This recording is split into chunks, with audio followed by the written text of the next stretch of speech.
Welcome to the Growing Your Business podcast.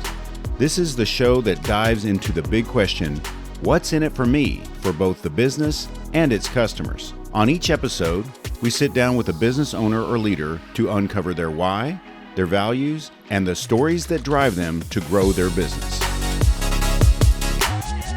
So joining me today on the Growing Your Business podcast here in the studio is Sarah Singler with Wholehearted Canine. We're talking about dogs today, dog care and all the training and all those wonderful things. So tell me, Sarah, what sets you apart in your field of expertise? So I'm a positive-only trainer. It's just my big thing that I like to focus on is helping people understand why positive training is so important, that ethical stance there, why force isn't necessary in training, and why there's so many other awesome tools we can use. So helping dogs enjoy the benefits of that and owners understand how to use that to their advantage. I also love to use concept training. So a lot of what I do is based on teaching dogs value in like sets of behaviors and not just distinct cues. So we build some really cool independent skills in choice making, as well as just lots of fun ways to help empower owners and dogs. Not just, okay, cool, we've got activity or cue, boom, boom, boom. We're helping them really feel like they understand how to address things going forward and really know how to have success with behavior overall. Can old dogs learn new tricks? Yes, absolutely. So on that note, it's like you train dogs of all ages and all breeds? Yes. So talk me through your classes. So most of what I do is primarily private in-home sessions. Okay. So they're all tailored. The only ones that aren't tailored are like group courses. But again, primarily I do in-home. So I'm one-on-one. I start with an evaluation or a safety protocol session first. But either way, I have intake forms. So I know what you want going forward. I do free consultations first too. So people are welcome to, ask questions, discuss behavior beforehand, and, lay out some goals and expectations. But yeah, everything is tailored in those in-home sessions so that way that dog and their people are able to focus on their big main goals and really meet them where they're at. That in-person eval helps too, so that I get a chance to really assess the dog. An owner may have goals, A, B, and C, but the dog might be missing a few things to be able to get those goals. So I need to add, E, F, G on there too, to make sure that we get success in the things they want. So that in-person assessment helps a ton too. So yeah, they're all tailored for the majority of sessions. So that way each session's a little different and we really focus on whatever dogs and humans need. What's the commitment in general? So I like to keep it pretty open-ended and flexible. I do sell packages of like bundles of 4, so that if you want to keep going, you're happy with progress, you can just buy in bundles of 4 to save a little bit, keeps things tidy. But I do also do just one-offs. So the first 2 sessions are one-offs as well. Yeah. And you can purchase individual sessions too. So for those on a budget or not able to commit up front, just helps that be more flexible. But I generally will let people know, okay, here's, the average number of sessions these type of goals take. If we go full in-depth, here's, kind of if we don't go as in-depth and guided a little bit more of you doing it on your own. But yeah, it varies a good bit. So let's say I have 3 dogs. What do we do? Do we train them all at the same time? I mean, how do we work that out, without them all going crazy? That's an awesome question. Typically for multiples, I just kind of either split the session time up for activities that need to be separate or one-on-one. And I'll, especially for activities that take a little longer, I'm going to demo with one dog that you may have the most trouble with this particular activity. And you can repeat it with the other 2 as well later on. Because for a lot of skills, it's harder for them right off the bat to do as a group. So we start at least a few times doing them individually. And then, now we're going to practice doing it together. But for a lot of activities, they're designed to do together from the get-go. So we just join in all together, maybe a little bit chaotic at the beginning, and we just work through it. But I don't charge more for multiples. It's one of the other things that I like to offer as far as in-home. If I'm there, I've got their stuff on file anyways. It's charged by the hour of the session. And so, yeah, like to make sure that I understand the needs of the other pups in the household too. So that way we're working together. And yeah, anything that I'm advising for one dog doesn't conflict with what would be helpful for another. So that way we can meet all their goals together. That makes sense. Are there breeds that are more difficult or are there breeds that are easy? Let's start with the difficult ones if there are.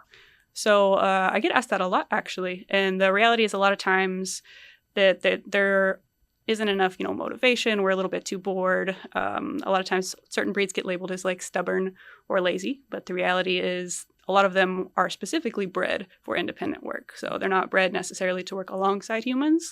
Think like a border collie. there's lots of communication back and forth when herding sheep, for instance. Yeah. There's lots of handler interaction.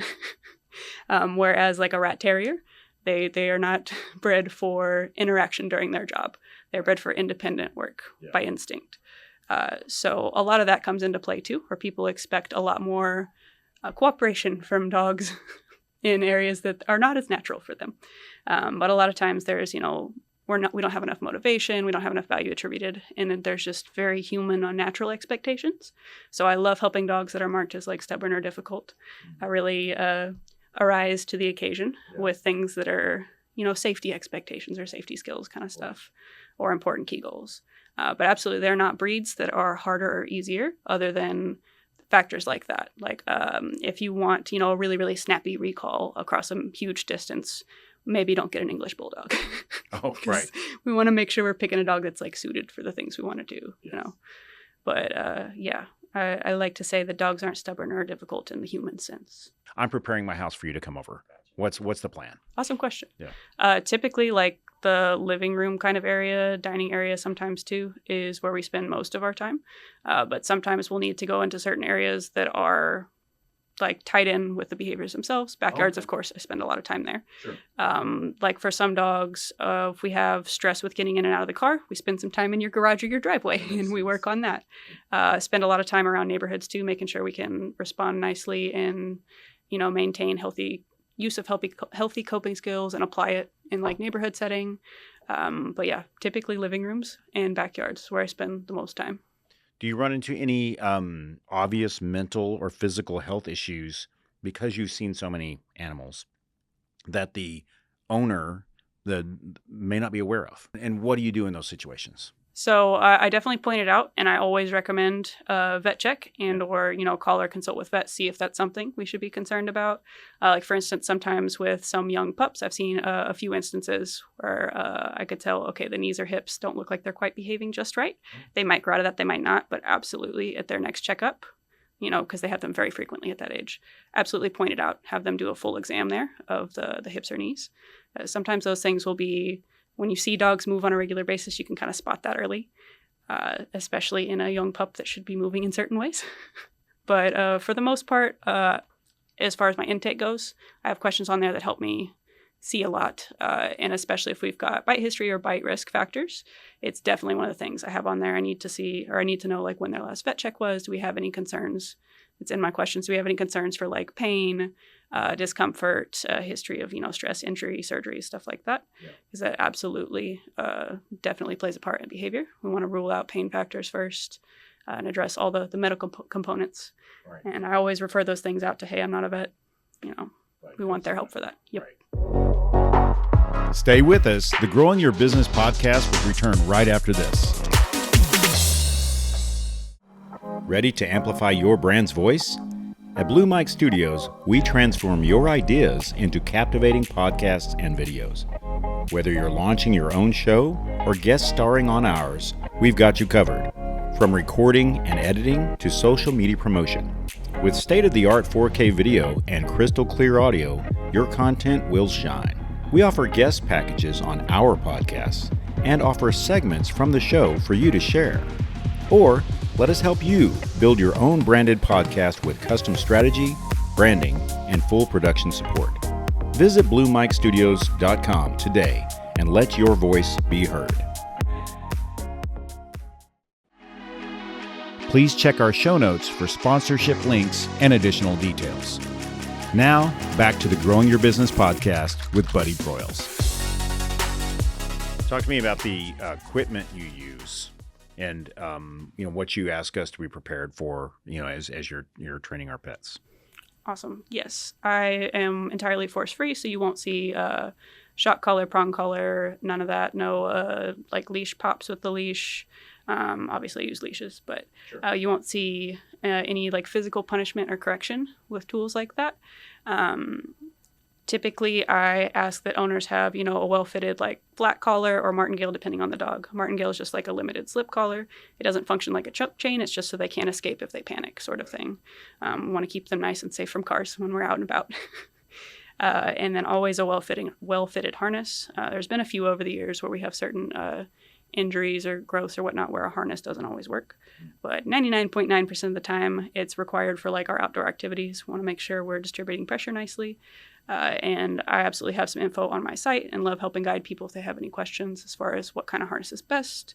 We want the escape-proof kind if we've got certain behavior issues there to really help keep them safe and everyone safe. But yeah, for the most part, treat bag of some sort, toys that work for your dog if they're a toy kind of dog.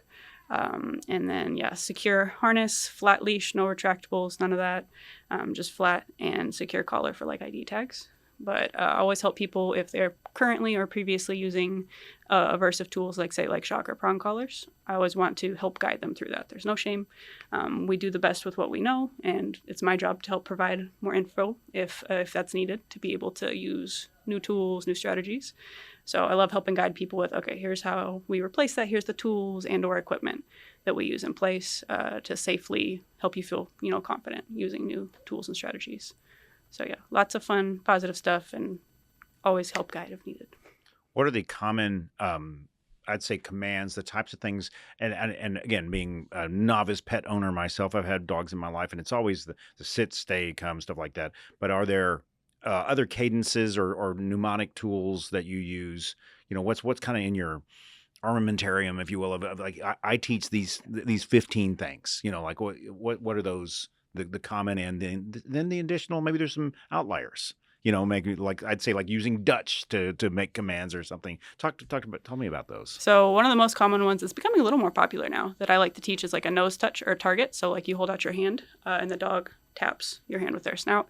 It's on cue, or we can use it as a replacement behavior for communication to replace things like jumping, barking, pawing at you, so that they can get your attention.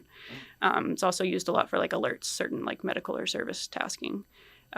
But yeah, so it's a very fun one. I teach it super early with little pups when able, just like a sit.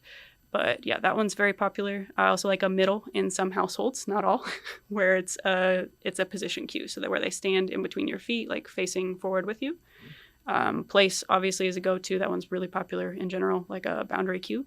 So at default, like calm, stay on an object. Different trainers teach it a little bit differently. I like to use it a lot for regulation as well, not just, out and about skills. But yeah, so those are some common ones beyond like the basic sit, stay, drop, and come are all important. Yeah. I really emphasize that we need like hand signals for those two to make sure that we really have a good response. We want the visual and the verbal. Things like off as well, important safety skills. But yeah, especially for, say, in some cases, they're seniors where our goal list is much shorter. Yeah. We typically just want the absolute basic emergency skills. So like coming when called, being able to drop an item, and just, the minimal basics right there. Do you ever get requests? And I'm saying something like, I'd really like my dog to learn these tricks or something to that effect. And that's kind of the outliers, right? Tell me stories around any of those types of things. So I do get to do some fun ones like that sometimes. So especially with households where we've achieved what they want. We've reached their goals with our original goals. And we move into a little bit of fun and enrichment, or for some dogs, we mix that in throughout just to make sure that we're having fun. Humans and dogs are all staying motivated. The classic like play dead or like bang is a fun one. It's multi-stage. Well, you can't teach it multi-stage. So like the drop and flop down, roll over, and then hold in response to the cue. So multi-step there is really fun. I love doing advanced stuff with like behavior chains, for instance, or the really fun stuff like introductions to scent work. So like searching and identifying when they find a target scent. Fun stuff like how to play hide and seek with their humans and other cool stuff like that. So yeah, there's lots of fun enrichment stuff. That's just, tip of the iceberg. I do some like home agility that's not very official, but it's for enrichment purposes, especially for dogs that are more reactive and don't have as many opportunities to go out and about for public spaces to do those sorts of things.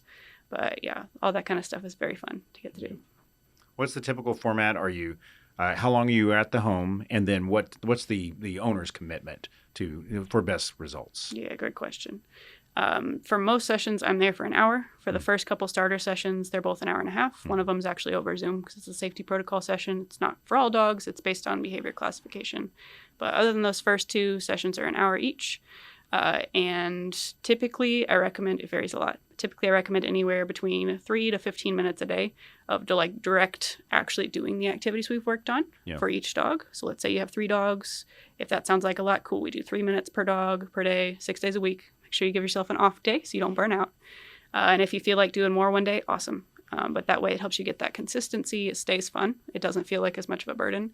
And if we have more immediate goals, then all right, we bump that up to 15 or 20 minutes per dog to make sure, again, we're building consistently and keeping it fun, but hitting our goals in a timely fashion. So that's my typical recommendation. I always tell people if it feels like too much, something's better than nothing. Spend 1 minute a day, cool. Yep. You still did something. Yep. What's your service area? So I'm primarily in Allen, McKinney, Plano kind of area, but everything kind of near there as well. Okay. Why do you do what you do? So my first dog, her paw prints on everything. Aww. Her name is Bristol. She helped me find my why. So I got her in college after some health issues, and she really helped me a lot. But she was severely reactive, so big stress responses with people and dogs, and I lived right off a college campus and an apartment, so that was hard. And I really just wanted to help her because she helped me. I needed her. I wanted her to not live in fear and to really be able to enjoy every day and not just live in stress. And so the journey of sifting through all the nasty and unhelpful training advice and services, because it's an unregulated field, and I am certified. But yeah, sifting through all that was wild. I've always been an animal nut, but I had no idea how much it is out there. Like, it took me a while to find things that helpful. I tried lots of methods I'm not super proud of because I did not know better. Right. And that's the journey we all go on when we're learning, right?